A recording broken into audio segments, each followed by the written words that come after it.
वालेकुम अस्सलाम व रहमतुल्लाह। कार साहब खैरियत से? खैरियत से सर। अल्लाह का शुक्र, ठीक ठाक है, अल्लाह का फजल आपसे। मुलाकात को तो ये चाह रही थी, अच्छा, सोचा कि अगर से मुलाकात कराएं। लॉकडाउन का चल रहा है, बड़ी गुफ्तगू होती है बैठ के। बिल्कुल, असल में गुफ्तगू का एक मौजू भी बन गया है। क्या करें, मजबूरी है, हर आदमी इसका शिकार हो गया। अब खास तौर से मसाजिद मदारिस वाले उलमा, इनका कोई कारोबार नहीं था, तो एक मौजू बन गया। और बनने की वजह है वाकई क्या करें, वरना इस वक्त में अब आज ईद का दिन अल्हम्दुलिल्लाह मिलना जुलना बड़ी खुशी से होता था, आना जाना इधर उधर, क्योंकि जुड़े हुए थे हर जगह। अब तो एक मायूसी का सा शिकार हो रहा है।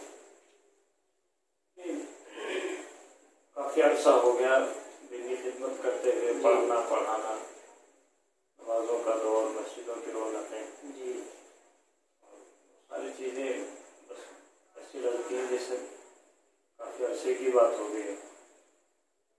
जब मशगूल आदमी होता है और कुछ वक्त के लिए जो है उसकी मशगूली खत्म हो जाती है तो मायूसी, और उस वक्त में कि रोजी रोटी का भी मामला हो। मायूसी की असल वजह की ये भी हो गई कि लोगों ने हाथ उठा दिए। जी, यानी कि बाज़ जगह की शिकायतें आई हैं कि इमामों को ऐसे देखा उन्होंने जैसे पहचानते ना हो, हालांकि ऐसे वक्त में उन्हें और ज्यादा ताउन करना चाहिए था। लॉकडाउन का जमाना चल रहा है तो और ज्यादा तनख्वाह के अलावा और भी कुछ इजाफा करते, लेकिन वो कई जगह से शिकायतें आई हैं कि मस्जिदों से भी मना कर दिया। लेकिन अब और हजरात हैं, कारोबारी लोग हैं, किसान हैं, सबके काम है, कुछ दिन के लिए रुके नहीं रुके तो चल गए। खेती बाड़ी करने वाले इमाम हजरात हैं खासकर, के खेती भी नहीं, कुछ और कारोबार भी नहीं, तो क्या करें इस दौर में। ये बड़ा एक अहम मसला हो गया, लेकिन मायूसी की जरूरत नहीं, क्योंकि अल्लाह तबारक व तआला ने रोजी की जिम्मेदारी दी। एक कीड़ा जो पत्थर के अंदर बैठा हुआ ना, वो भूखा नहीं मरा। ये जानवर, चरिंदे परिंदे, इनको कोई लाके थोड़ी दे रहा, लेकिन एक चीज है जो हमें समझनी है, लाके तो कोई नहीं दे रहा, ये अपनी रोजी की तलाश में सुबह ही निकल जाते हैं। उस वक्त तक आप और हम भी नहीं उठते। चिड़ियों की चहचहा, कौवों का बोलना, ये सुबह सवेरे उठ के ये आवाज देते हैं हमें कि हम तो उठ चुके हैं रोजी की तलाश में, तुम भी उठ जाओ। ये हमें दावत देते हैं, और फिर पूरे दिन अपने घोंसले तक नहीं पहुंचते हो। कोई सा भी परिंदा हो, कोई सा भी जानवर हो, वो जब वापस आएगा जब अपना खुद पेट भर ले और अपने बच्चों का इंतजाम कर ले, तब आता। इंतजाम करने के बाद फिर जाएगा, शाम तक की फिक्र है, 2-3 वक्त का मसला है तो हो जाएगा। हमारा थोड़ा मसला ये हो गया कार साहब कि हमने थोड़ी सी लापरवाही की पिछले दौर में। असल बात ये है लापरवाही, लापरवाही। हालांकि देखो अल्लाह राज़िक है, लेकिन हमें थोड़ी तिजारत भी करनी चाहिए, थोड़ा सा कारोबार भी अपना बनाना चाहिए हमें, और हमने ये काम किया नहीं। शायद या तो इसलिए नहीं किया, मस्जिद वालों ने पाबंदी लगा दी, या पाबंदी जिस जगह नहीं तो हमने जानबूझ के नहीं किया ये काम, तो इसका खमियाजा आज हमें भुगतना पड़ा। अक्सर और बेशतर तो ऐसी था कि मस्जिद वालों की पाबंदियां रहती थी। इमाम के पास में सुबह फजर से लेकर के और जोहर तक का वक्त है, लेकिन मस्जिद वालों की पाबंदी ये कि यहीं रहें। बहुत सारी जगहों पर ऐलान वाला ना आ जाए, इमाम साहब की जरूरत है, दम करवाने वाला ना आ जाए, इमाम साहब की जरूरत है। बहुत सारी अपनी जरूरतों को पूरा करने के लिए उसकी जरूरतों को गला घोट दिया। असर से असर तक का वक्त खाली है, असर से मगरिब तक का वक्त खाली है, गोया कि नमाज से बाद का जो वक्त था उसको बहुत सारा खाली है। लॉकडाउन में एक साहब थे, वो कहीं थे एक जगह, वो भेज दिए। 3 महीने के बाद उनके पास फोन आया कि तनख्वाह नहीं मिलेगी किसी को भी। उनका वक्त, उन्होंने कर्ज ले करके, थोड़ी थोड़ी तनख्वाह पर काम करते हैं, बिल्कुल बिल्कुल, कर्ज ले करके अपने बीवी बच्चों को किस तरीके से उन्होंने रोजी रोटी का इंतजाम किया। तनख्वाह खुद मुख्तसर से होती है तो एक महीने से दूसरा महीने तो पकड़ेगी जी, कर्ज ले करके अब उनके सर पर पहाड़ सा टूट पड़ा।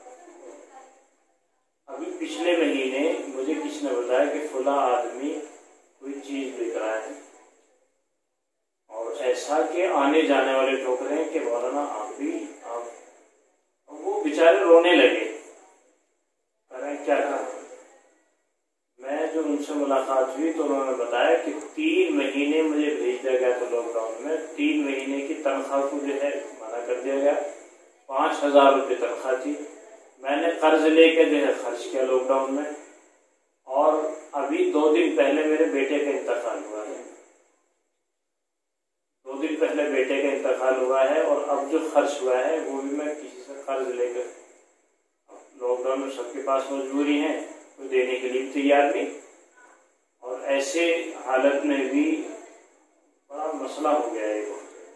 और सब देखो, खामी तो ज़्यादातर अक्सर मुतवल्लियान की, मदारिस के जिम्मेदारों की, मेंबरों की बहुत ज़्यादा खामी रही है, लेकिन हमारी खामी ये रही है जो लॉकडाउन ने हमें सबक दिया है, जो मेरी समझ में आई है कि हम चाहे मस्जिद से मुंसलिक हों, मदरसे से मुंसलिक हों, दीन की लाइन से किसी से भी हम जुड़े हुए हैं, हमें अपना जाती कोई भी कारोबार, छोटा बड़ा कोई भी कारोबार करना जरूरी है। और मैं आपको मिसाल दे दूं, देखो नबी अलैहिस्सलातु वस्सलाम ताजिर थे, हजरत खदीजा रज़ियल्लाहु अन्हा का सामान ले जाते थे, मुल्क शाम लाते थे तिजारत की। हजरत अबू बकर सिद्दीक रज़ियल्लाहु ताला अन्हु ताजिर थे, उस्मान गनी का लक़ब दिया, ताजिर थे। यानी कि सहाबी तो अक्सर, अब आप ये कहें चलो वो तो सहाबी थे, उलमाए किराम भी अक्सर ताजिर थे। इमाम अबू हनीफा रहमतुल्लाह अलैह खुद कपड़ों का कारोबार करते थे, बड़े ताजिर थे। और एक ताजुब की बात यह है, एक मुसन्निफ का नाम तो उनके तिजारत से मुलक्कब हो गया, उनका नाम है हांडी वाले, कुदूरी है किताब, कुदूरी, तो कुदूरी के माने हांडी वाले, तो मिट्टी की वो बनाते थे बर्तन, तो इतने मशहूर हुए, किताब का नाम भी कुदूरी रखा गया। कोई मोची है तो तिजारत छोटी हो बड़ी हो ऐब नहीं है, तिजारत तो फख्र की चीज है। एक मिसाल बता दूं आपको, वक्त तो ज्यादा हो रहा। हजरत अब्दुर्रहमान बिन औफ रज़ियल्लाहु ताला, बड़े जलील कद्र सहाबी थे, जब मक्के से हिजरत करके मदीना गए हैं तो उस वक्त कुछ नहीं था उनके पास। कौन थे? हजरत अब्दुर्रहमान बिन औफ। तो नबी अलैहिस्सलातु वस्सलाम ने एक सहाबी से उनकी मुलाकात करा दी, मुलाकात यानी भाईचारा कायम करा दिया, भाई ये साहब है, तुम इनसे मिल लो, ये तुम्हारी कुछ नुसरत कर देंगे, मदद कर देंगे। तो उन सहाबी से मुलाकात करा दी नबी अलैहिस्सलातु वस्सलाम ने। वो सहाबी थे साद बिन अबी वक़ास। तो हजरत अब्दुर्रहमान बिन औफ से उन्होंने कहा कि आप मेरे भाई हैं और आप मेरे कारोबार में से आधा हिस्सा ले लें। 2 बीवियां हैं, एक बीवी को मैं तलाक दे दूंगा, आप उससे निकाह कर देना। कितनी हमदर्दी। तो उनको तो ये चाहिए था भाई इतना सारा कारोबार है, आधा ले लूं, एक बीवी को ही तलाक दे देंगे, निकाह कर लूंगा मैं, छुट्टी। लेकिन ऐसा नहीं किया उन्होंने। हमारी सोच भी नहीं जाती वहां, अगर हमें इतना माल मिल जाता सोच नहीं जाती। हजरत अब्दुर्रहमान बिन औफ ने यूं कहा कि भाई बड़ा एहसान है आपका, मुझे आप बाजार का रास्ता बतला दो, सिर्फ बाजार का रास्ता बतला दो। बीवी नहीं ली, कारोबार नहीं लिया, मना कर दिया, बाजार का रास्ता मालूम किया, जेब में 1 रुपया नहीं, बिल्कुल कोई ऐसा पैसा नहीं कि कुछ सामान खरीद सके। बाजार चले गए, मंडी, हमारे यहाँ मंडी बोलते हैं। तो मंडी में जब वो पहुंचे तो उन्होंने कुछ सामान उधार खरीदा, फरोख्त कर दिया, उधार खरीदा, फरोख्त कर दिया। दिन भर यही मशगला रहा। शाम को जब घर वापस आए हैं तो उस वक्त आए जब उन्होंने घर के खाने पीने का इंतजाम कर लिया, कुछ पनीर, कुछ आटा, सत्तू वगैरह, यानी शाम के खाने का नज़्म कर चुके थे वो जब वो वापस आए हैं। इस तरह उन्होंने सिलसिला जोड़ा। भाई सहाबी से इल्म में आगे नहीं हो सकते हम, अमल में आगे नहीं हो सकते, किसी भी चीज में तो बढ़ ही नहीं सकते हम। वो तालिब इल्म भी थे, ऐसा नहीं है कि दीन उन पर उतर के आ गया, वो सीखा, उन्होंने मेहनत की है बुढ़ापे में भी। तो जब उनके इंतकाल का वक्त करीब आया, रिवायत में है बुखारी शरीफ में ये वाक़या लिखा हुआ है खैर साहब, और हवाले के लिए मैं बता दूं पहली जिल्द में है, सफ़ा नंबर 727 है और हदीस नंबर है 2002, उस पर यह वाक़या लिखा हुआ है।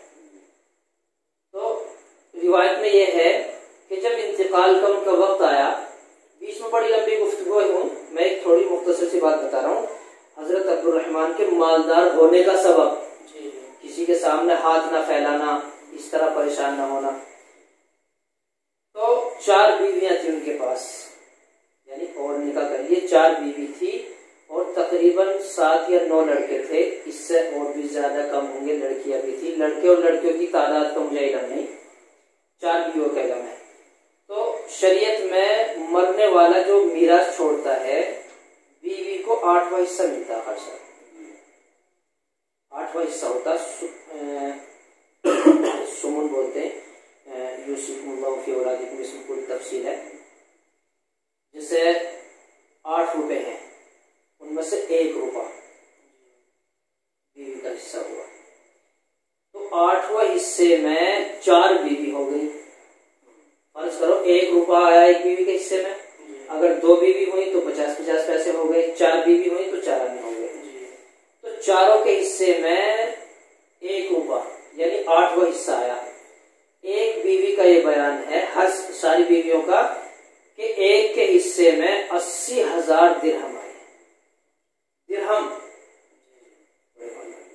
बल्कि बाज़ रिवायत में तो ये है कि इतना माल उनके पास था, उन्हें खुद अंदाजा नहीं कि जब माल तकसीम किया गया ना तो कुल्हाड़े टूट गए, सोना चांदी से, और आज जो तकसीम हुए ना सोना काट काट के, तो कुल्हाड़े टूट गए। कुल्हाड़े टूटने की मिसाल ये है, इतना था बेइंतहा। तो खान साहब ना तो मायूस होने की जरूरत, अल्लाह ताला हालात में सुधारेगा इंशाल्लाह।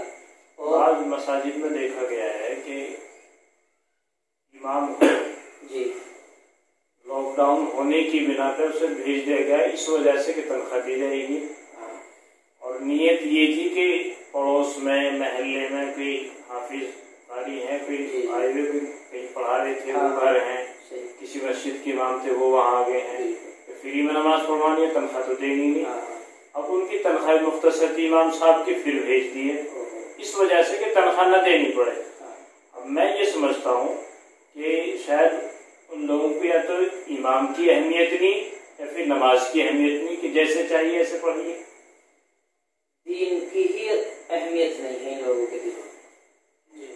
इमाम तो पेशवा है, रहबर है, हम लोग कह रहे हैं इमाम की जरूरत है, ऐलान भी निकाल रहे हैं इमाम की जरूरत है, और फिर रवैया क्या इमाम के साथ, शराइत इतनी सारी कि तुम्हें ट्यूशन नहीं पढ़ाना, तुम्हें कोई और काम नहीं करना, तुम्हें 24 घंटे मस्जिद में रहना, कोई नमाज कज़ा ना हो, छुट्टी भी नहीं।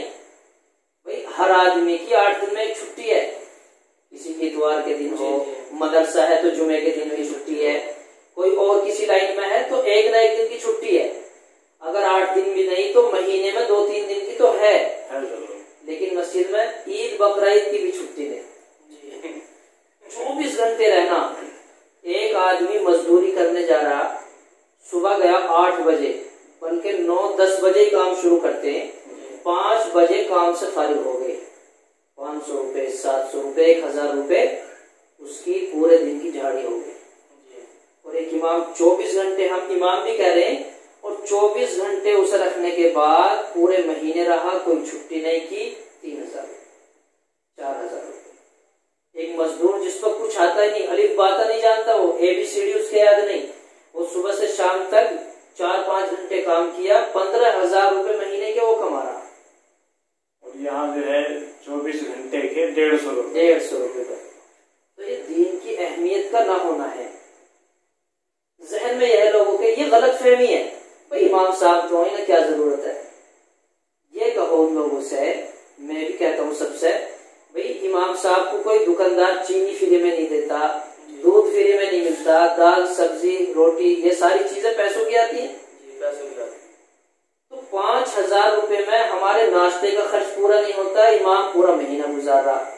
कितना सब्र का मादा इमाम के अंदर है। मैंने बहुत सारी जगह देखा है कि मुक्तदी हजरात मस्जिद के मुतवल्ली हो या नमाजी हो, वो अपने इमाम को कुछ ना कुछ कारोबार करवा देते हैं।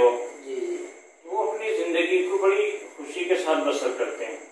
जरिए माश जो है उनकी, जो मस्जिद से समझते हैं बहुत से, तो जरिए माश की जो उनकी शक्ल वो हो जाती है वो। लेकिन ज्यादातर जगहों पर ये है कि करने भी नहीं देते। हालांकि नहीं चाहिए कि हमारे इमाम के पास वो सब कुछ हो जो जरूरत की हो, हमारे सामने हाथ न फैला करके इमाम ऐसा हो कि खुद मुख्तियार। बस ये समझाए कौन इन बातों को। हालांकि मस्जिद वालों को ज्यादा नफा कारोबार कराने से। कुछ सालों के बाद कई जगह की मैंने ये बात सुनी है, और बाज़ इलाके में तो मुस्तकिल है, इमाम जो भी रखा उसको कोई दुकान करा दी, कोई भी कारोबार करा दिया, जितना पैसा लगा वो मस्जिद वालों ने दिया। 1-2 साल में इमाम ने वो कर्जा जो था मस्जिद का वो भी वापस कर दिया, और ऐसा उसका काम चला कि मस्जिद की तनख्वाह भी मना कर दी। यानी अल्लाह ने कारोबार बना, फी सबिलिल्लाह इमामत कर रहे। फिर देखो कितना नफा हुआ। ना तो आपको टेंशन ये रही कि मस्जिद से तनख्वाह दी जाएगी, इमाम का कारोबार चला, उसका घर की टेंशन नहीं, बच्चे क्या खाएंगे, कपड़े कैसे बनाएंगे, नाश्ते का नज़्म करना, ये करना, वो भी टेंशन खत्म क्योंकि कारोबार चल गया। वरना पूरे महीने आपके भरोसे पे, मुतवल्ली हजरात के भरोसे पर रहते थे, पता चला 5,000 रुपए मिले हैं, 4,000 रुपए का खर्चा हो गया था। मैं बहुत सारों पे ऐसा को जानता हूँ कि वो जो उन्हें तनख्वाह मिलती है ना, उनके अपने कारोबार है, तो बहुत सारों कहते हैं कि तनख्वाह तो लेंगे लेकिन वापस या तो लगा देंगे या फिर करते हैं। ऐसा होता है, सारे मेरी जानकारी में ये सब खुद ही होगा ऑटोमेटिक। जब हमें कारोबार में 20-30 हजार रुपए हमने कमाए, तो 5,000 रुपए तो वो बतौर इनाम के समझेगा अपने लिए, और 5 की जगह जिन्हें कितने 5,000 रुपए मस्जिद में लगाएगा वो इमाम, इतना नफा होगा मस्जिद का। तो ये खर्चा, ये चीजें आप भी चलाएं, मैं भी चलाऊं, मेहनत हो इस बात पे। हमारे जो बेचारे कुछ ना समझ मुतवल्लियान हैं उन्हें समझाई जाए बात। ऐसा नहीं है कि वो समझेंगे नहीं, बस बात पहुंच जाए तो समझ जाते हैं। मैं तो ये समझता हूँ कि उलमा की एक तंजीम ऐसी बनाई जाए, मस्जिदों का हो या मदरसों का मामला हो, वो उसकी निगरानी में मस्जिद की इमाम है, कमेटी अगर उनका इस्तीफा करती है या भेजती है तो उनके सामने बात रखें कि शरीयत के जा रहे हैं, शरीयत की गलती की वजह से या ऐसे ही अपनी मनमर्जी की वजह से, वो फैसला करे। हर जगह की बात है कि बड़ी यूनिट होती है और कोई भी किसी को भेजना हो या कुछ भी करना हो तो यूनिट के सामने बात आती है, वो दलाइल सुन के जो है तब फैसला करती है। लेकिन यहाँ ऐसा कुछ भी नहीं। अक्सर बेशतर ये देखा गया है कि बहुत छोटी छोटी गलतियों पे अपनी जिंदगी को बसर करते रहते हैं, लेकिन कोई ऐसी, किसी को पैसे उधार ना दिए वो नाराज हो गया, किसी को सलाम ना किया वो नाराज हो गया, और फिर यही बुनियाद बनती है इमाम को भेजने की या मदरस को भेजने की। तो इससे बड़ा नुकसान है, दीन को भी है और उनकी जिंदगी के लिए जो खसारा है वो अलग है। जिन जगहों पर खर्चा भी निज़ाम बना हुआ है, बहुत अच्छा निज़ाम चल रहा है, और इंशाअल्लाह हम भी इसकी कोशिश करेंगे कि इस तरह का निज़ाम बने। इमाम को जिस वक्त रखा जाए उस वक्त भी उलमा मौजूद हों, जो शराइ, जो कुयूदात हों, चंद अपने महल्ले के, अपने गांव के, आसपास इलाके के 2-4 आलिम जमा कर लें, मुतवल्लियान, उनके सामने बात हो, फिर इमाम को रखा जाए। कभी जाने की भी बात हो तो फिर वही लोग जमा हो उन्हीं के सामने। हाँ, बेहतर होगा ये, इंशाल्लाह इसकी खासा मेहनत करेंगे। वो पिछली बार हमने थोड़ी सी कोशिश की थी जी, हाँ कई मीटिंगें हुई थी, तो उसमें जो भी बात राय में आई थी तो उस पर अमल हुआ अल्हम्दुलिल्लाह। हमारे यहाँ जो मस्जिदों में सब्जी वगैरह के ऐलान होते थे माइक से, वो बंद हो गए अल्हम्दुलिल्लाह सब। ऐसा हुआ बाज जगह के, मेरे साथ खुद हुआ कि ऐलान बंद कर दिया, तो जिनके ऐलान होते थे या जो ऐलान किसी और का करवा दी वही मुखालफत में उतर आए, ऐसा भी हुआ। तो ये वक्त की बात है, वक्त की बात थी, बात इसका फायदा हुआ, बहुत सारी मसाजिदों के अंदर वो ऐलान बंद हो गया। बेहतर तरीका मुफ्ती साहब ये होना चाहिए, करेंगे इंशाल्लाह इसकी डिस्कस कर सकते हैं।